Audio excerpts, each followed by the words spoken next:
Hello बच्चों, let's read the question. Arrange boron halides in order of decreasing Lewis acid character. तो हमें ये बताना है कि जो बोरोन हैलाइड्स है उसमें डिक्रीजिंग लुईस एसिड करैक्टर मतलब लुईस एसिड से एक तरह से उसको रिलेट करना है कि कैसे वो डिक्रीज करता है ये चीजें। तो देखो, फर्स्ट की कॉन्सेप्ट इस क्वेश्चन का क्या है।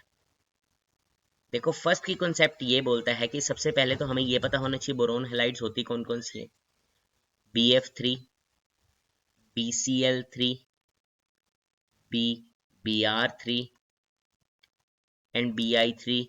ठीक है, ये हो गए हमारे बोरोन हैलाइड्स। सेकंड की कॉन्सेप्ट ये है कि हमें पता होना चाहिए लुईस एसिड कौन से होते हैं। तो देखो, लुईस एसिड वो होते हैं which can accept a pair of electron,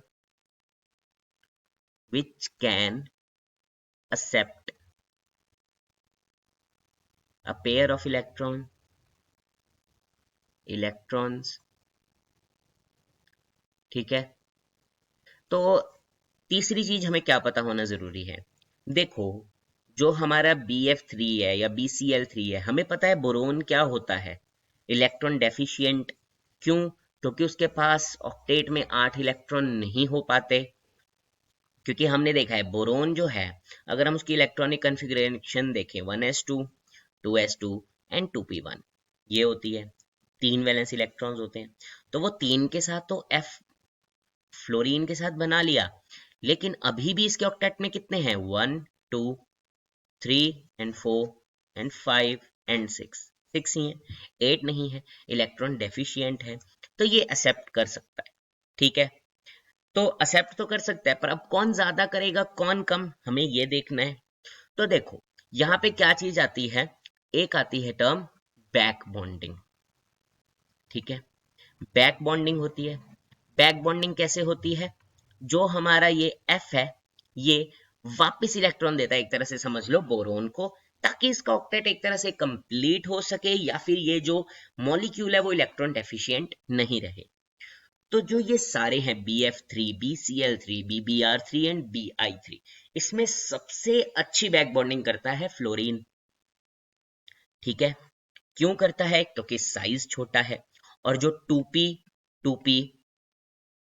overlap होता है या बैक बॉन्डिंग होती है, वो प्रेफर करती है या ज्यादा होती है एज कंपेयर टू जब 2p और 3p की होगी या 4p की होगी। यहाँ पे तो 2p है, क्योंकि F के पास भी 2p है, इसके पास भी 2p है, लेकिन क्लोरीन के पास 3p आ जाता है, तो इसमें कम होगी। मतलब जो बैक बॉन्डिंग है वो सबसे कम किस में होगी? BI3 में। अब उससे क्या होता है फिर, अब जब यहां तो बैक बॉन्डिंग हो रही है, समझो यहां तो हो रही है, तो ये बाहर से तो एक्सेप्ट नहीं कर पाएगा ना इलेक्ट्रॉन फिर, क्योंकि ये तो एक तरह से इलेक्ट्रॉन डेफिशिएंट रहेगा ही नहीं। तो इसका मतलब सबसे ज्यादा कौन एक्सेप्ट करेगा? BI3 का बोरोन। ठीक है, तो मतलब BI3 सबसे ज्यादा, मतलब लुईस एसिड का करेक्टर होगा। फिर आएगा हमारा BBr3, फिर आएगा हमारा BCl3 एंड आखिरी में आएगा हमारा BF3। तो डिक्रीजिंग ऑर्डर कैसे गया हमारा? BI3, BBr3, CL3 and F3। क्यों? क्योंकि बैक बॉन्डिंग का रिलेशन है, सबसे ज्यादा फ्लोरीन में होगी, तो वो इलेक्ट्रॉन डेफिशिएंट नहीं रहेगा ये मॉलिक्यूल, और उसके कारण क्या होगा कि ये बाहर से इलेक्ट्रॉन एक्सेप्ट नहीं कर पाएगा पेयर, तो वो लुईस एसिड का करेक्टर नहीं शो कर पाएगा। तो हमारा आंसर हो जाता है ये। ठीक है, तो इस क्वेश्चन में हमने क्या क्या सीखा है? हमने सबसे पहले सीखा है कि हमारे बोरोन हैलाइड्स होते कौन कौन से हैं। उसके बाद हमने देखा है कि लुईस एसिड क्या होता है, which can accept pair of electrons. ठीक है, उसके बाद हमने क्या देखा कि हमारा ये रिलेशन किस पे डिपेंड करता है? बैक बॉन्डिंग पे। और बैक बॉन्डिंग कहाँ ज्यादा अच्छी होती है? 2p की ज्यादा अच्छी होती है as compare to 2p 3p। तो यहाँ पे आप बीच में एक तरह से ऐसे भी लिख सकते हो, ये वाला मार्क लगा दो कि ज्यादा अच्छी बैक बॉन्डिंग कहाँ होगी? 2p में। ठीक है, तो 2p और 3p में कम होगी। तो ऐसे ही जब हम आगे जाएंगे या डाउन द ग्रुप जाएंगे हेलाइड्स में, तो आयोडीन के साथ सबसे कम बैक बॉन्डिंग होगी क्योंकि साइज सबसे ज्यादा बड़ा 2p 3p 4p की बहुत ही कम हो जाएगी, जो उनकी बैक बॉन्डिंग होगी या ओवरलैपिंग होगी कम हो जाएगी प्रेफर, तो इसलिए वहां पे एक्सेप्ट बोरोन आराम से कर पाएगा और वो सबसे ज्यादा लुईस एसिड होगा जो कि हमने सबसे पहले लिखा है।